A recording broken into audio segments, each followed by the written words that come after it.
Welcome to my channel education first.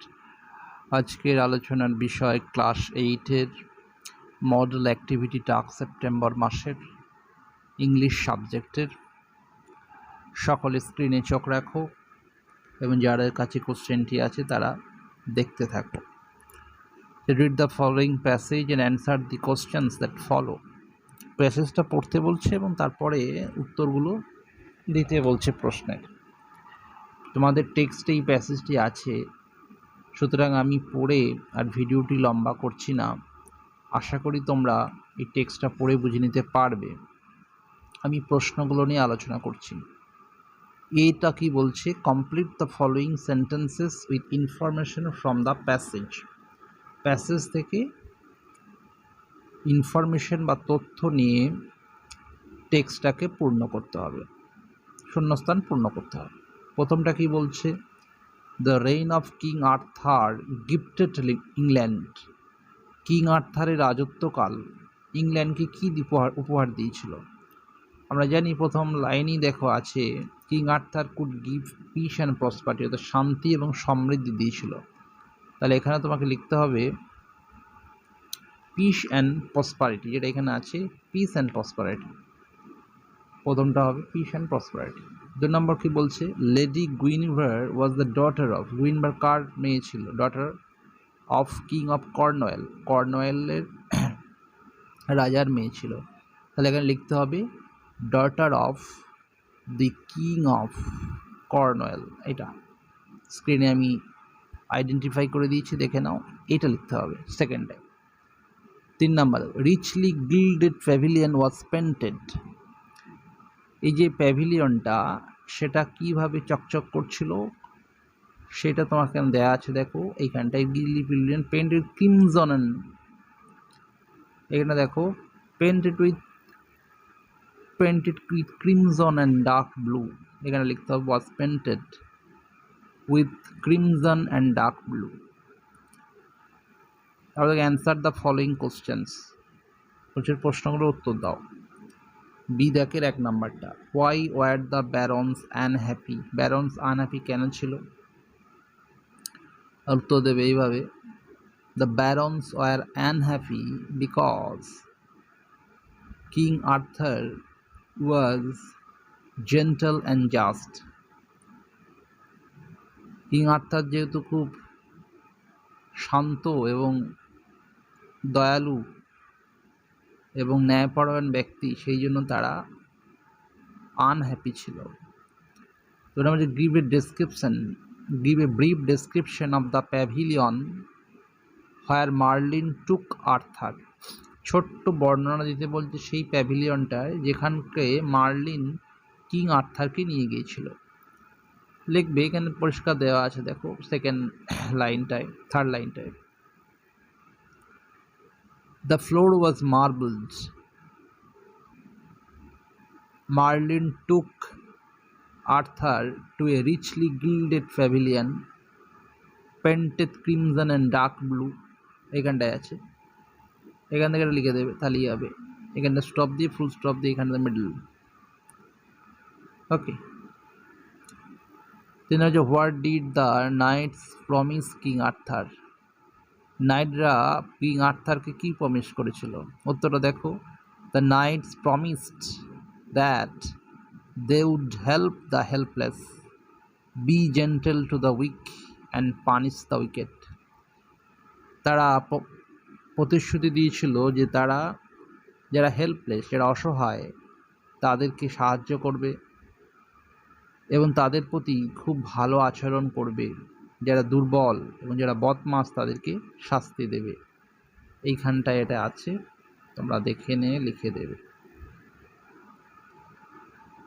চলে আসছে activity 2-তে। Activity 2 কি বলছে? Change into indirect speech. Direct স্পিচে আছে, ইনডাইরেক্ট স্পিচে পরিণত করতে হবে, অর্থাৎ ন্যারেশন চেঞ্জ করতে হবে। প্রথমটা কি বলছে? My father said to me may God bless you. Optative sentence. Optative সেন্টেন্সে বাক্য থাকলে আমরা জানি রিপোর্টিং ভাব, সেটা সেড টু আছে। এটাকে কি করতে হবে? এখানে প্রে বা উইশ দিয়ে তোমাকে লিখতে হবে।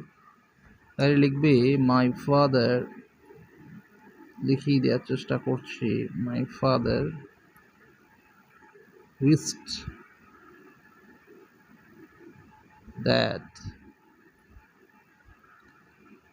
গড, মনে রাখবে গডের জিটা অবশ্যই ক্যাপিটাল লেটারে হবে, মাইট ব্লেস মি। 2 নম্বরটা কি বলছে, the police officer said don't go there, imperative sentence, ভার্বের আগে টু আসতে হবে, মানে নেগেটিভ আছে সুতরাং নট বসবে। তো এটা দেখো কীভাবে হচ্ছে, লেখার চেষ্টা করছি, দ্য পুলিশ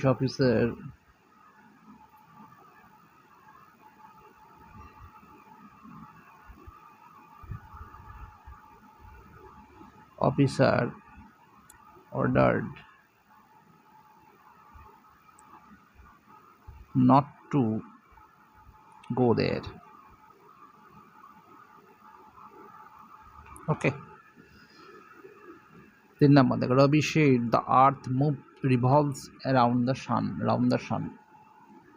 এটা একদম চিরন্তন সত্য।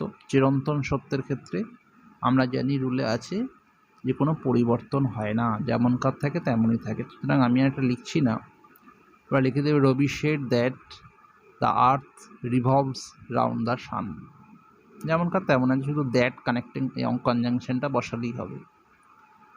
4 নাম্বার কি বলছে, the headmaster said to me where do you live, headmaster আমাকে জিজ্ঞেস করছে তুমি কোথায় বসবাস করো। দেখো কী হবে, এইটা হচ্ছে ইন্টারোগেটিভ সেন্টেন্স। ইন্টারোগেটিভ সেন্টেন্সে কীভাবে লিখতে হবে দেখো, দ্য হেডমাস্টার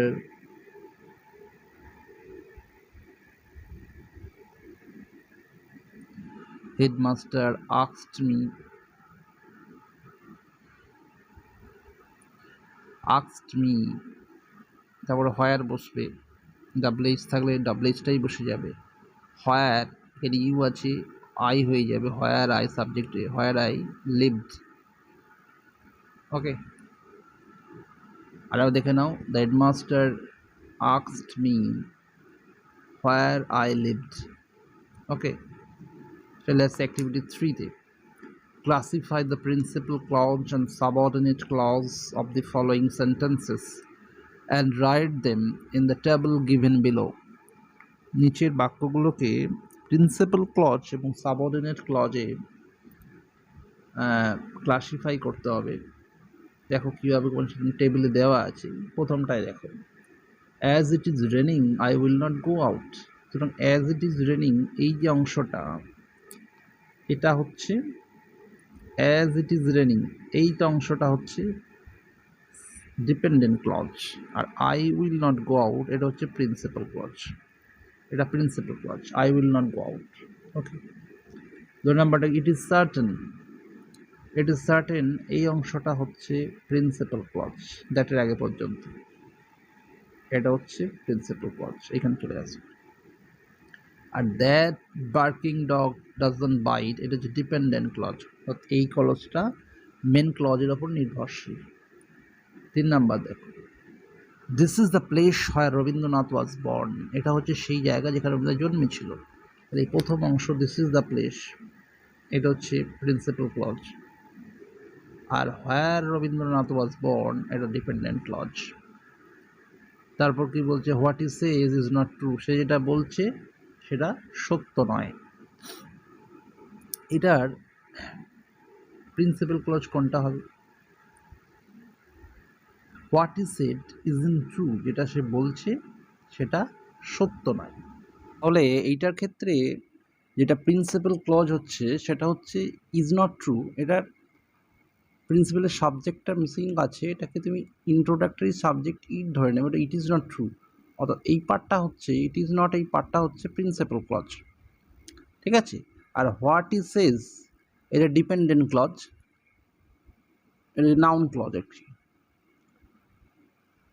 আচ্ছা, এরপর দেখো, if you met Zarin give her this book, তুমি যদি জারিনের সাথে দেখা হয় তাহলে জারিনকে বইটা দিয়ে দিও। ইম্পারেটিভ সেন্টেন্স আছে লাস্টের, যেটা প্রিন্সিপাল ক্লজ, যেটা এই অংশটা হচ্ছে প্রিন্সিপাল ক্লজ, এটা ইম্পারেটিভ সেন্টেন্সে আছে। ইম্পারেটিভ সেন্টেন্সে সবসময় সাবজেক্ট ইউ হয়, সুতরাং এইটা হচ্ছে প্রিন্সিপাল ক্লজ। আর ইফ ইউ মেট জারিন, এই অংশটা যেটা আছে আর একবার দেখো, ইফ ইউ মেট জারিন এই অংশটা হচ্ছে ডিপেন্ডেন্ট ক্লজ। ওকে, পরের অংশে আসছি। অ্যাক্টিভিটি 4 যেটা হচ্ছে write a paragraph in about 80 words on the life of famous painter and writer Abanindranath Tagore. You may use the following points. অর্থাৎ এটা অবনীন্দ্রনাথ ঠাকুরের, তিনি চিত্রশিল্পকর এবং লেখক, তার ওপর একটা জীবনী, বায়োগ্রাফি রাইটিং। এই পয়েন্টগুলো ব্যবহার করে তোমরা সহজেই এটা করতে পারবে। যেমন ধর প্রথমটা আমি বলে দিচ্ছি, কারণ এটা করলে অনেক বেশি ভিডিও দীর্ঘ হয়ে যাবে। এটা দেখো, প্রথমটা যেমন বার্থ দেওয়া আছে 7 অগস্ট 1871 জোড়াসাঁকো, ক্যালকাটা। এখানে তুমি একটা বাক্য লিখতে পারবে, Abanindranath Tagore was born on 7th August in 1871 at Jorasanko, Kolkata. তার বাবার নাম ছিল, এভাবে লিখবে। হিজ প্যারেন্টস নেম ওয়াজ, এভাবে লিখবে। তার প্যারেন্টসের নাম কী ছিল। সিবলিংস, তার ছেলে মেয়ে কটা ছিল, এগুলো করে এডুকেশন, কোন কলেজ থেকে কী পড়াশোনা করেছে, সমস্ত করে লাস্টে ডেট দিয়ে দেবে। ভিডিও দীর্ঘ হয়ে যাবে, আমার বলার আর স্কোপ নেই। সকলে ভালো থাকো, চ্যানেলটিকে সাবস্ক্রাইব ও পাশে থাকা বেল আইকনটিকে অবশ্যই টিপে দাও। ধন্যবাদ।